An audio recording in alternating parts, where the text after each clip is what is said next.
budget, terus referensinya jangan sampai di pertengahan baru muncul inspirasinya, kalau bisa lebih enak gitu komunikasinya. Jadi komunikasinya lancar iya, ya.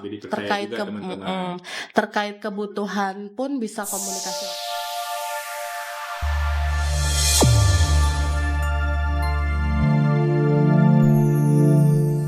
Oke, bismillahirrahmanirrahim. Assalamualaikum warahmatullahi wabarakatuh. Halo Sobat Kambangun semuanya. Kembali lagi dengan saya Alif Prayoga di channel Ngebangun Rumah Channel. Oke, pada kali ini Ngebangun Rumah Channel X Podcast Pintu Dialog akan kita kembali ngobrol-ngobrol dengan salah satu teman kita, teman-teman. Di sini kita ada Teh Ayu, betul ya Teh Ayu? Iya. Oke, boleh kenalan dulu dong sama teman-teman semuanya.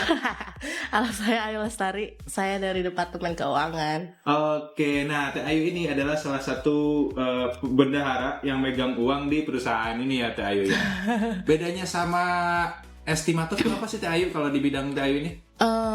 Ya beda banget dong, tapi bersinggungan ya. Bedanya itu kalau estimator kan memperkirakan biaya, terus pembayaran. Kalau aku yang berkomunikasi sama konsumennya terkait pembayaran gitu. Nah itu data pembayarannya biasanya dari estimator. Gitu. Oke, tapi seputar budgeting di konstruksi ini Teh Ayu paham dong ya? Ya sedikit lah gitu.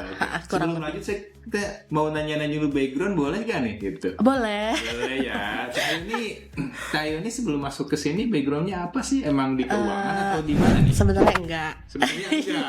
Udah beberapa kali cerita. Sebenarnya bukan orang keuangan atau kuliah di akuntansi keuangan. Oh enggak ya? Iya enggak. Sebenarnya saya itu teknik sipil. Teknik sipil. Iya, kuliahnya 4 tahun teknik sipil. Kebetulan pertama masuk kantor sini juga sempet pegang estimator juga. Kebetulan di tahun kedua kerja di sini baru saya pegang keuangan sampai hari ini gitu. Oke, boleh diceritain dong sedikit tentang keuangan ini. Kerjaan utamanya di ngebangunrumah.com tuh kayak gimana sih? Apa aja? Oke. Sebenarnya sama aja sama kantor-kantor lain ya. Keuangan itu ngelola cash flow biasanya. Biasanya tugas utamanya tuh ngajuin kebutuhan departemen, terus biasanya transfer kebutuhan material pelaksana gitu. Terus udah gitu komunikasi sama konsumen terkait pembayaran termin yang tadi kaitannya sama estimator, biasanya komunikasi terkait termin. Nah, untuk tagihan ke konsumennya biasanya saya yang nagih gitu sih kurang lebih. Oke, berarti Teh Ayu ini nanti bakal nerima data dari estimator untuk bahasanya menagih lah gitu kan, untuk kelanjutan si proyeknya itu. Kan dari estimator sama konsumen biasanya ada SPK. Di dalam SPK itu ada kejelasan soal termin gitu, penjelasan soal termin. Nah nanti estimator komunikasi sama saya terkait terminnya. Nah nanti dari saya ke konsumen baru tuh penagihan terminnya gitu. Termin di ngebangunrumah.com nih kayak gimana sih tadi biar teman-teman tahu nih? Biasanya kalau yang saya dapat dari estimator itu terbagi dari 4 termin 1 DP. Biasanya setelah SPK penagihan DP, terus setelah DP ada termin 1 biasanya 20% dan DP-nya 30%. Nah, itu ada termin 1, termin 2, termin 3 dan termin 4. Itu biasanya 20% dan termin 4 10%. Biasanya kayak gitu. Oke, nah bisa dicatat nih teman-teman. Jadi kalian mau bikin rumah ke ngebangunrumah.com udah ada ilmunya nih dari segi pembayaran, kalian bisa diperhitungin dari sekarang. Iya, bisa. Udah tahu. Tadi berapa DP-nya? DP-nya 30%, termin 1 20%. Termin 1 dari termin 1 sampai termin 3 20%, termin 4 10%. Oh, itu dia teman-teman. Jadi 30 20 20 20 10. Iya, gitu. Nah, Teh Ayu ini udah lama di ngebangunrumah.com. Dari kapan sih? Kebetulan 2025 itu tahun kelima saya. Iya, jadi saya dari 2020 pas awal COVID. Saya masuk COVID. Itu lagi sulit-sulitnya. Iya, kebetulan kita juga sama-sama ngerasain gitu ya susahnya cari konsumen pas COVID gitu. Karena kalau sekarang kan lebih enak gitu kan, ada sosial media segala macam. Dulu juga sama, cuman lebih sulitnya karena kehalang, nggak boleh banyak ketemu orang kayak gitu-gitu. ya gitu pokoknya lebih sulit lah gitu. Oke, tapi alhamdulillah lancar sampai sekarang ya. Alhamdulillah masih bertahan sampai sekarang. Kita juga sudah melewati masa-masa itu gitu. Kita anggap itu sebagai sebagian dari perjalanan lah gitu. Selalu ada roda kehidupan lah ya. Betul. Nah, tadi kalau misalkan sempat kita dengar ya Sobat Kambangun, Teh Ayu ini bidangnya bukan di keuangan. Betul. Gitu ya. Nah, tapi kenapa Teh Ayu menekuni bidang ini sampai sekarang nih? 5 tahun loh berarti ya? Kalau dari keuangannya nggak sampai 5 tahun. Iya, karena nggak dari awal kan. Okay. Pokoknya tahun kedua berarti sekitaran 4 tahun lah. Sebelum di keuangan ini kan di estimator tetap gitu, iya betul, juga, kan? Cuman kan kalau di estimator ya mengestimasi biaya gitu. Nah kalau di keuangan kan jadi saya tahu nih uang masuk, uang keluar gitu, sisa uang berapa kayak gitu-gitu sih, lebih dalam taunya gitu. Nah itu kenapa mau terus menekuni di bidang itu tuh? Sebenarnya nggak menekuni sih, cuman kebutuhan. Pertama kan soal uang kan sensitif ya, gitu. Kebetulan Bang Sony itu lebih enak komunikasinya kalau saya megang keuangan gitu, karena lebih enak gitu komunikasinya. Jadi komunikasinya lancar. Iya, terkait kebutuhan pun bisa komunikasi langsung gitu loh. Gitu sih. Di keuangan juga kita harus lapor pajak segala macam. Jadi saya juga harus mempelajari soal pajak gitu. Nah, saya juga kebetulan dibantu sama tim 1 orang. Nah, sebelum tim yang sekarang kebetulan ada tim yang sebelumnya yang ngebantu saya banget gitu. Makanya saya sedikit paham soal akuntansi keuangan kayak gitu-gitu sih. Oke, dan tentunya ada kemauan dari sendiri ya. Betul. Itu teman-teman. Walaupun kita bukan ada di bidang itu, ketika ada kemauan dan ada kebutuhan, kita pasti bisa menjalani ya teman-teman. Betul. Sebenarnya kalau bukan tuntutan juga ya. Kalau misalnya nggak kepaksa. Kayaknya susah ya kalau buat belajar gitu. Betul. Karena emang jujur ilmu keuangan tuh nggak gampang karena kan balik lagi kan tadi keuangan tuh sensitif banget. Terus kalau misalnya nggak balance atau gimana beda 0,01 iya apalagi kalau mau penutupan buku gitu. Nah kayak kemarin nih penutupan akhir tahun gimana tuh hektiknya? Kebetulan kan kayak saya ada tim, jadi sedikit kebantu gitu kan. Jadi tugasnya dibagi-bagi gitu. Jadi nggak terlalu hektik banget. Karena kita juga sudah mempersiapkannya dari awal tahun, maksudnya dari pengeluaran awal tahun. Nah, jadi di akhir tahun tinggal diestimasiin aja gitu. Nah, itu dia teman-teman. Jadi jangan cuma pas mau laporan baru kita siapin. Betul, makanya nggak terlalu hektik itu kan. Iya. Emang saya ini profesional banget dalam segi pekerjaan ya teman-teman. Betul. Nah, Tayu kalau misalkan kita singgung-singgung keuangan lagi gitu kan. Baik. Saya pengen tahu sudut pandang Teh Ayu tentang budgeting konstruksi gitu. Menurut Teh Ayu, kalau misalkan di konstruksi ini kesalahan budgeting tuh kayak gimana sih yang ada di bayangan Teh Ayu gitu? Yang sering dilakukan klien deh. Iya, sebenarnya gini sih, budget awal misalnya 100 juta untuk bangun ini. Oke, deal gitu ya. Nah, yang buat bengkak budget itu biasanya di adendum sih kalau menurut aku ya. Maksudnya penambahan gitu. Iya, jadi kayak pertengahan pekerjaan gitu. Padahal budgetnya cukup untuk bangun rumah pas kontrak gitu, pas SPK gitu. Tapi namanya keinginan ya. Terus di perjalanan pembangunan biasanya kalau misalnya mau cek pekerjaan, terus yang punya rumah pengen ada ini gitu, mau nggak mau kan harus penambahan pekerjaan. Betul. Kan, nah itu biasanya kan kita ada adendum pekerjaan, otomatis penambahan dong, nambah uang juga. Nah biasanya kalau menurut saya pembengkakan biaya tuh di adendum pekerjaan sih, jadi pekerjaan yang di luar dari RAB kesepakatan gitu, penambahan spesifikasi. Iya, kayak gitu kan, itu jadi nambah uang kan, jadi harusnya cukup 100 juta tapi harus lebih gitu karena adendum keinginan tadi gitu sih. Oke, iya. Saya sempat dengar juga dari Teh Ijem yang estimator itu. Iya.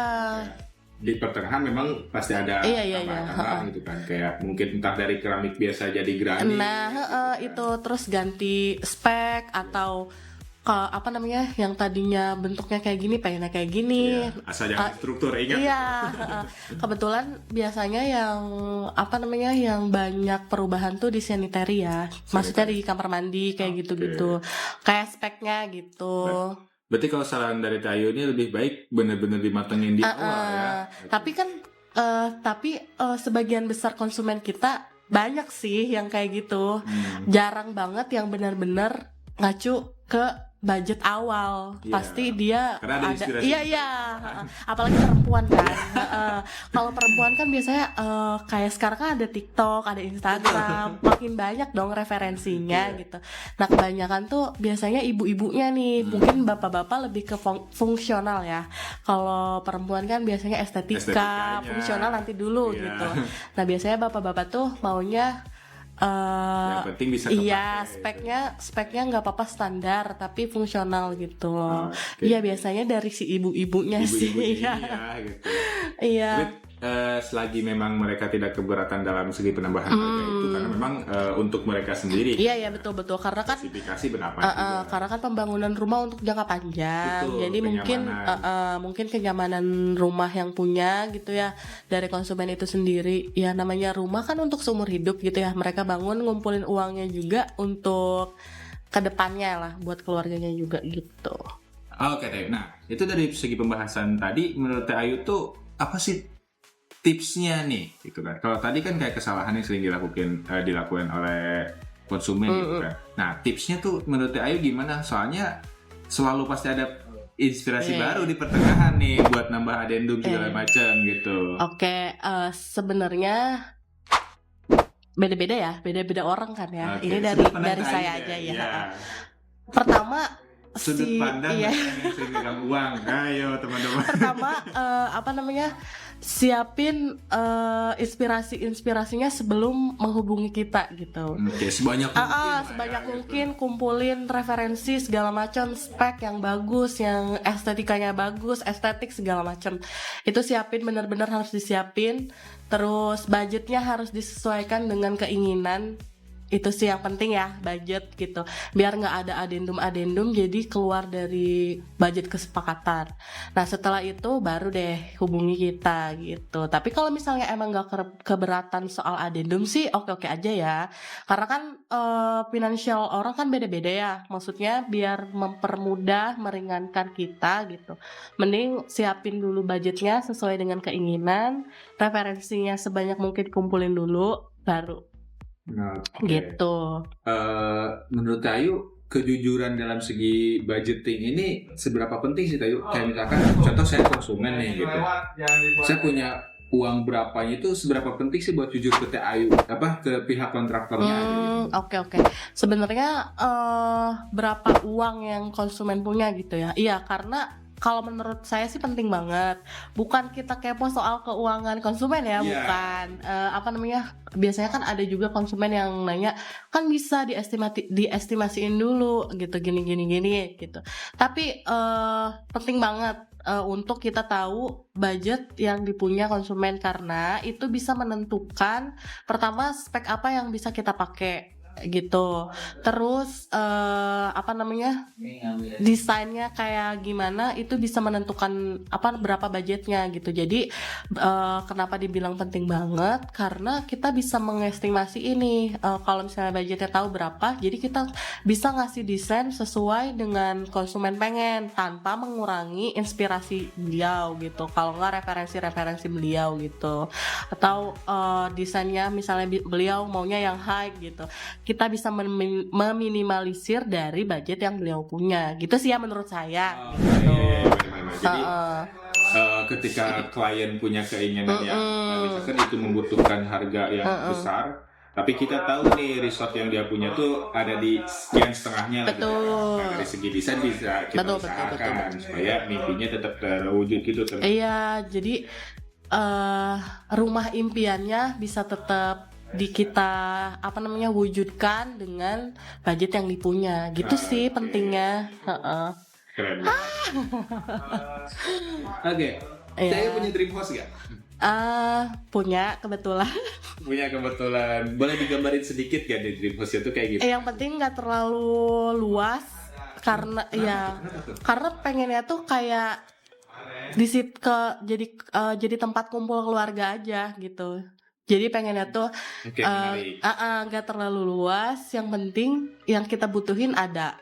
Paham gak sih? Kayak misalnya misalnya aku bangun lantai 1, tapi nggak perlu lantai 2, bisa aku pasang mezanin kan. Oke, Kayak oke. gitu-gitu pokoknya elegan minimalis.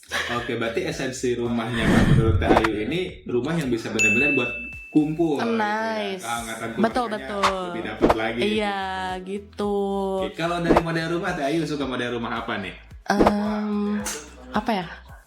Apa aja sih sebenarnya, cuman yang penting estetik aja. Itu kan balik lagi cia ibu-ibu. Biasa cewek. Cewek tuh pasti lebih ke estetika. Iya, karena- Saya tidak nggak munafik soal Iya. itu gitu. Karena mereka nih yang kurang lebih 1x24 jam ada di rumah teman-teman. Betul. Gitu. Dapurnya harus kayak gimana, ruang Betul, tamu harus betul, kayak betul, gimana. betul. Itu sebagai laki-laki nih, para suami gitu. Minta konsultasi dulu nih sama istrinya. Iya, karena betul. Mereka yang perlu dikasih kenyamanan. Iya, gitu. karena kebanyakan konsumen pun yang berkomunikasi soal penempatan, estetika, spek yang bagus kayak gimana, kebanyakan ibu-ibu dan istrinya. Betul. Jadi para suaminya cuma menyiapkan budget aja. Bukan berarti suaminya tidak bisa memberikan pendapat. Betul. Tapi misalkan saya cewek nih, tapi kita loh yang tinggal. Iya, betul. Oke, Teh Ayu. Oke. Nih di penghujung podcast ini saya pengen dong Teh Ayu ngasih saran deh ke sobat Kang Bangun Oke. gitu kan. Apa aja sih yang perlu disiapin sebelum bangun rumah selain tadi budgeting di awal gitu kan. Ya itu budget, terus referensinya jangan sampai di pertengahan baru muncul inspirasinya. Kalau bisa siapin referensi sebanyak mungkin, budgetnya disesuaikan dengan apa yang dipengen. Terus kalau pengen speknya high, ya budgetnya harus high juga. Itu aja sih. Oke, Iya. intinya permintaan dan kebutuhan itu Ya, harus disesuaikan gitu. Tapi di gembangunrumah.com insya Allah kita bisa tutupi hal itu ya. Betul, makanya kan ada komunikasi kan. Betul. Gitu. Saya mau clear sedikit lagi Teh Ayu nih. Tadi kan ada pembahasan tentang termin. Kita biar sobat Kang Bangun Betul, nggak nanggung juga nih. Terus ada bahasa adendum tuh. Nah, adendum ini nanti masuk ke termin juga nih.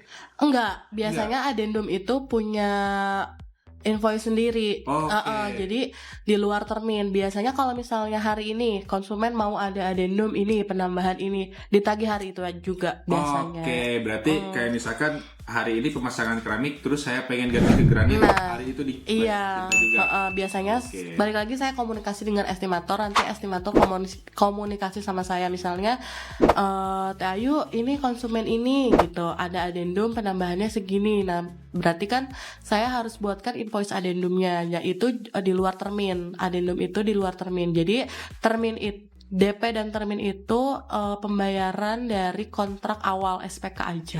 Jadi addendum itu beda lagi gitu. Oke, jelas ya sobat Kamangun ya. Pokoknya kalian kalau misalkan mau keuangan yang transparan banget ke ngebangunrumah.com deh pokoknya. Betul. Gitu. Nah, ketemu Teh Ayu nih gitu. Oke, Teh Ayu. Terima kasih banyak nih buat ngobrol-ngobrolnya gitu kan. Kita jadi tahu banyak soal keuangan di dunia konstruksi karena ternyata dunia konstruksi itu bukan sekedar kita nyari tahu harga semen, harga pasir teman-teman gitu kan. Kita harus siapin juga budgetingnya gitu kan. Walaupun kita punya uang besar, gak mungkin kita sekali bayar uang itu langsung jadi kan. Iya, makanya kita itu mempermudahnya, bayarnya nggak langsung DP 50%, nggak yang lunasan budrak 50%. banget. Iya, makanya kita mempermudah konsumen dengan adanya pembayaran termin. Jadi kalau misalnya emang budgetnya belum tersedia gitu, bisa dikumpulin dulu dalam jangka termin itu. Oke, kalau misalkan ada yang langsung bayar full dari awal, Enggak sih. Kayaknya misalkan enggak ada deh. nih gitu. Ya kalau misalkan ada, kayaknya enggak juga sih. Kita enggak nerima juga. Oh, nggak dari kayaknya, juga. ya. Alasannya kenapa tuh? Karena balik lagi ke komitmen ya. Kita biasanya tapi jarang ya kita dapat yang langsung bayar gitu. Tapi kalau misalnya ada, ya alhamdulillah gitu. Tapi balik lagi kayaknya nggak akan ada. Menjaga kepercayaan Iya. juga ya gitu. Biar sama-sama enak, biar kita enak, biar konsumennya enak. Jadi ada SPK itu jadi kayak hitam di atas putih lah gitu. Karena SPK itu berkekuatan hukum yang sama. Iya, Oke. gitu. SPK tuh surat perjanjian kontrak nih. Iya, kalau misalkan betul. teman-teman nggak tahu. Jadi ketika sudah meeting segala macam, desainnya udah ada, RAP udah ada, setuju Betul. buat bangun rumah ke kita buatkan SPK, berjalan, termin berjalan, pembangunan berjalan, baru nanti ditutup dengan BAST juga Nah, ya. iya Kita itu. acara serah terima ya. Gitu teman-teman. Kurang lebihnya proses dari tim ngebangunrumah.com. Dan terima kasih banyak nih Tayo Iya, udah sama-sama. berbagi sudut pandang. Terima kasih juga sudah diundang. Diundang Kapan mau lagi. diundang lagi nih? Boleh. Kira-kira kalau diundang lagi mau bahas apa kita nih? Rumah Apa impiannya. aja. Tapi jangan bahas rumah terus lah. Kenapa tuh? Apa aja deh yang menarik boleh. Oke, nanti kita bakal ketemu lagi sama Tayu. Kita bahas hal-hal lain teman-teman. Boleh. Entah di luar keuangan atau mungkin background ke Ayu kita bakal ulik Boleh, lebih boleh. ulik lagi Boleh, gitu ya. boleh. Oke. Dan sekali lagi terima Oke, kasih banyak sama-sama. sudah mau mampir di ngebangunrumah.com khususnya collab dengan podcast Pintu Dialog ini. Nah, sebelum kita tutup saya mau ngajak Tayu jargon. Tayu tahu jargonnya? Masa living solution. Ya, oke. Jadi kita ngomong Oke, berikutnya. oke. Ngebangunrumah.com X podcast Pintu Dialog One Stop Living Solution. Terima kasih Tayu. Iya, sama-sama.